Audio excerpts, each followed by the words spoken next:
প্রিয় দর্শক, প্রীতি এবং শুভেচ্ছা নিন। আমি সাজ্জাদ কাদির এই মুহূর্তে আপনাদের সামনে কথা বলবো বিশ্ব ইজতেমা নিয়ে দুটো কথা বলতে চাই। আপনারা জানেন, আমরা সবাই জানি, দেশবাসী জানে, বিশ্ববাসী জানে যে গতকাল ভোর রাতের দিকে টঙ্গীর বিশ্ব ইজতেমা ময়দানে দুপক্ষের সংঘর্ষ হয়েছে। দুপক্ষ বলতে একটি তাবলিগ জামাত, একটি ইসলাম ধর্মের একটি বয়ান হয় বা ওয়াজ হয় 3 দিন ব্যাপী, এমন একটি প্রোগ্রাম। সেই প্রোগ্রামটি নিয়ে আমরা বিগত কয়েক বছর যাবৎ সাতপন্থী তাবলিগ জামাতের একজন মুরব্বী বা হুজুর বলে যাকে, আর একটা জোবায়ের পন্থী, এই সাতপন্থী জোবায়ের পন্থীর দুপক্ষের সাংঘর্ষিক একটি অবস্থা আমরা বিগত বেশ কিছুদিন ধরেই দেখছি। যে ইজতেমা একবার একসাথে হতো, সেই ইজতেমা এই দুপক্ষের বিবাদের কারণে আলাদা আলাদা সময়ে অনুষ্ঠিত হয়। আমার প্রশ্ন যে আজকে এই যে গতকালকে যে ঘটনাটি ঘটেছে, গতকাল সংঘর্ষের পর সারাদিনই উত্তপ্ত ছিল টঙ্গীর ইজতেমা মাঠ, এমনকি হসপিটাল পর্যন্ত রক্ষা পায়নি। হসপিটালে গিয়ে পর্যন্ত আক্রমণ করা হয়েছে। এরা কি ধর্মজীবী নাকি ধর্মপ্রাণ? ধর্মজীবী বা পেশাজীবী যেটিকে বলা হয়, যে পেশাটা নির্বাহ করে জীবিকা নির্বাহ করা হয় তাকেই বলা হয় পেশাজীবী কিংবা ধর্মজীবী। যে ধর্মের মাধ্যমে জীবিকা নির্বাহ করে, এরা তো আসলে ধর্মজীবী, এরা ধর্মপ্রাণ নয়। আমার প্রশ্ন হচ্ছে যে বিগত দীর্ঘদিন যাবত এই যে দুই পক্ষের বিবাদ, আমরা বলতে আমি বলছি যে সরকার কেন মেনে নিয়ে চলছি, কেন মেনে নিলাম। আজকে শুধু ইউনূস সরকারের এক্ষেত্রে কোনো দোষ নেই। ইউনূস সরকারকে আমি দোষ দেব না, ইউনূস সরকারের সাথে কোনোভাবে জড়িতও নয়, কিংবা অতীতের আওয়ামী লীগ সরকারও জড়িত নয়। কিন্তু জড়িত সেই জায়গায় এবারও ইউনূস সরকার জড়িত যে আমরা দুইভাবে এটিকে পালন করতে দিচ্ছি কেন। বিগত আওয়ামী লীগ সরকার এই ইজতেমা দুই ভাগে পালন করতে দিচ্ছি কেন। সরকারের বোঝা উচিত যে এরা ধর্মপ্রাণ নয়, এরা ধর্মজীবী। তবে কথাও বলতে হয় একই সাথে যে সারা দেশের ধর্মপ্রাণ মুসলমান, এবং সারা দেশ বললে ভুল হবে যেহেতু এটি একটি বৃহত্তম সমাবেশ, ইসলামী সমাবেশ, পৃথিবীর অন্যতম বৃহত্তম সমাবেশ। এই সমাবেশকে কেন্দ্র করে বিশ্বের বিভিন্ন দেশ থেকেও মানুষ এখানে আসেন, বক্তারা আসেন। তো সেই জায়গায় এটি একটি গুরুত্বপূর্ণ ইসলামী সমাবেশ হয়ে উঠেছে, যার কারণে সারা দেশ থেকে, সারা পৃথিবী থেকে মানুষ এখানে যোগদান করে। এবং বলা হয়, কথিত আছে যে এটি হজের পরে, হজ ইসলাম ধর্মের একটি ফরজ কাজ, সেই ফরজ কাজের সাথে তুলনা করা হয়। তবে সমাবেশটি হজের পরে বৃহত্তম সমাবেশ, এটি বলা হয় সারা পৃথিবীর মধ্যে। কিন্তু হজের সাথে যদি কেউ তুলনা করে, সেটিও একটি মন্দ কাজ করছে। কারণ হজ হচ্ছে একটি ফরজ কাজ, অবশ্যম্ভাবী কাজ, যেটি পালন করতেই হবে। ইজতেমা না করলে কিচ্ছু হবে না। এটি সুন্নত নয়, কিচ্ছু নয়। এটি জাস্ট দীর্ঘদিন ধরে বাংলাদেশের হয়ে আসছে, সেই সুবাদে হচ্ছে। আমরা বিগত কয়েক বছর আগেও দেখেছি একসাথে একদিনে 3 দিন না 4 দিন এরকম সময় একসাথে হয়। দুটো আলাদা আলাদা ইজতেমা কিন্তু হয় না। কিন্তু গত কয়েক বছর ধরে দেখছি যে দুটো আলাদা আলাদা হচ্ছে। কারণটা কি? কিংবা এই যে যারা ধর্মপ্রাণ মানুষ, তারা কি ভেদাভেদ তৈরি করতে পারে? ইসলাম কি ভেদাভেদ সৃষ্টি করতে বলে না। বিগত কয়েক বছর ভেদাভেদ তৈরি হয়েছে। এবং এই যে তাবলিগ জামাতের একটি মসজিদ, কাকরাইল মসজিদ বলা হয়, তাবলিগ জামাত সেখান থেকে কার্যক্রম পরিচালিত হয়। সেখানেও আমরা বিগত বিভিন্ন সময়ে আধিপত্য বিস্তার নিয়ে সাতপন্থী জোবায়ের পন্থীকে মুখোমুখি হতে দেখেছি। কিন্তু গতকালকে যে সংঘর্ষ হয়েছে, সাংঘর্ষিক অবস্থা, সরকারি তরফে বলা হচ্ছে যে 4 জন নিহত হয়েছেন, 50-60 জন আহত হয়েছেন।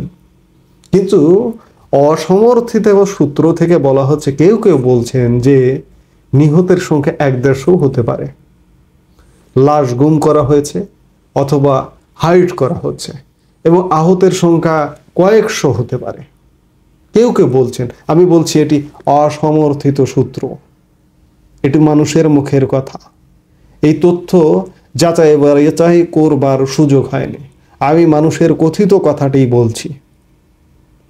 আমরা ইসলামের নামে এই অপকর্ম হতে দিচ্ছি কেন? ইসলাম তো শান্তির ধর্ম। বাংলাদেশকে আসলে কোন জায়গায় নিয়ে যাচ্ছি? বিগত আওয়ামী লীগ সরকার যদি দুই ভাগে এদেরকে মেনে নিয়ে করতে দেয়, সেটি ভুল ছিল। ইউনূস সরকার দাবি করছে যে ভালো সরকার, এই কি ভালো লক্ষণ? এবারও আপনারা মেনে নিলেন কেন? আগের দিন বৈঠক হলো যে কোনো প্রকার কোনো বিশৃঙ্খল পরিস্থিতি হবে না, কিন্তু পরের দিন ইজতেমা মাঠে গিয়ে ঠিকই বিশৃঙ্খলা হলো। এই বিশৃঙ্খলা কি হঠাৎ করে? এটা কি পূর্ব পরিকল্পিত কি না? বাংলাদেশের মাটিতে ইসলামকে নিয়ে এ ধরনের সংঘর্ষ, এ ধরনের সাংঘর্ষিক অবস্থা সারা বিশ্বব্যাপী কি বার্তা দিচ্ছে? সারা বিশ্বব্যাপী এই বার্তায় দিচ্ছে যে বাংলাদেশে ইসলাম কায়েম হয়েছে, ইসলামী রাষ্ট্রের পথে বাংলাদেশ, এবং তারা সংঘর্ষে লিপ্ত হয়ে পড়েছে। অর্থাৎ বাংলাদেশও সিরিয়া বা এই টাইপের একটা দেশের চিত্র ফুটে উঠছে বিশ্ববাসীর কাছে। তাহলে কি হবে?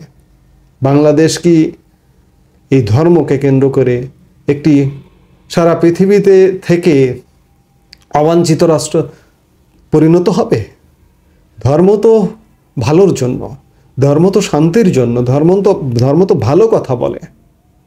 শুধু ইসলাম ধর্ম না, প্রতিটি ধর্মে। এখন হিন্দু ধর্মের লোক এসে আমার কমেন্টে হয়তো কটূক্তি করতে পারেন যে আপনার ধর্মে কতল করা হয়েছে, কথা বলা আছে, এ বলা আছে, সে বলা আছে, কোন প্রেক্ষিতে বলা আছে, সেই ব্যাখ্যাটা বিস্তারিত পড়তে হবে। আমি নিজেকে জ্ঞানী বলছি না, কিন্তু সেটি বিস্তারিত জেনে তারপরে বলতে হবে। কিন্তু কেউ কেউ এসে কটূক্তি করতে পারেন, তারা দয়া করে আমাকে কটূক্তি করতে পারেন, কিন্তু আমার ওই কটূক্তিটি কিন্তু একবারই করতে পারবেন। এখানে অপশন আছে যে যদি কারো কমেন্ট হিংসা বিদ্বেষমূলক হয়, সে আর জীবনে কোনোদিন কমেন্ট করতে পারবে না। আপনি কি চান যে নেতিবাচক একটি কমেন্ট করে আর জীবনে এখানে না করতে কমেন্ট? কিংবা আমি তাদের বলবো যে আমার কথা আপনারা শুনবেন না, আমার এই চ্যানেল ছেড়ে চলে যান।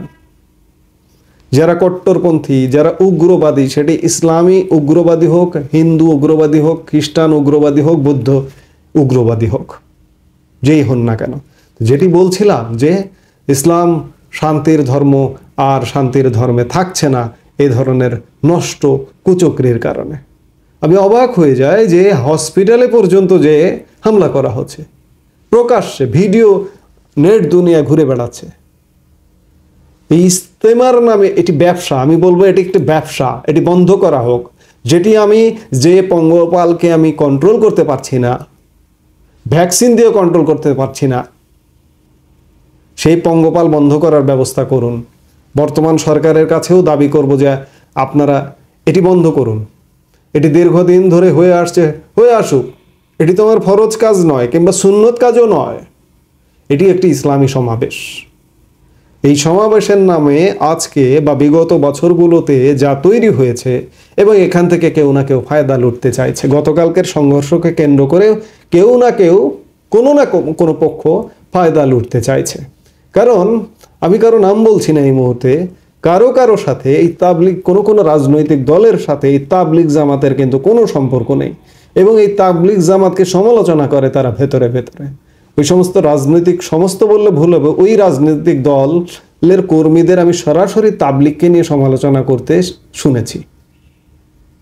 কাজেই এখানে যে ফায়দা লোটার ব্যাপার নেই, ইসলামিস্টদের মধ্যে যে ভেদাভেদ, ভিন্নতা তৈরি করবার প্রয়াস নেই, এটি কিন্তু উড়িয়ে দেওয়া যায় না। কাজে এই ধরনের প্রয়াস যেহেতু আছে, সেহেতু এই কর্মকাণ্ড, এই ইজতেমা যতক্ষণ পর্যন্ত তার একমত হয়ে না করতে পারবে, ততক্ষণ পর্যন্ত অনির্দিষ্টকালের জন্য বন্ধ রাখুন। এবং এই ধরনের মারামারি, হানাহানি, খুনোখুনি হবে না, শত শত মানুষ নিহত হবে না, আহত হবে না। অনেক সরল প্রাণ, ধর্মপ্রাণ মানুষ এখানে আসেন, কিন্তু যারা সত্যিকারের ধার্মিক এবং ভালো মানুষ, কিন্তু উগ্রপন্থীদের হাতে গতকাল নিহত হয়েছেন, আহত হয়েছেন। তাদের কি দোষ? কাজেই এটি অনির্দিষ্টকালের জন্য বন্ধ করুন, সেটি দাবি জানাবো সরকারের কাছে। এই মুহূর্তে এ পর্যন্তই। সবাই ভালো থাকুন, সুস্থ থাকুন। আমার স্বাধীনতা মুক্তিযুদ্ধের স্লোগান জয় বাংলা বলি আমি আমার প্রতিটি কথা শেষ করি। এখানেও আমি জয় বাংলা বলবো, জয় বাংলা। আমাদের ভিডিওগুলো নিয়মিত পেতে সাবস্ক্রাইব করুন Sajjad Kadir and the legends YouTube channel এবং লাইক, কমেন্ট, শেয়ার করে সাথে থাকুন।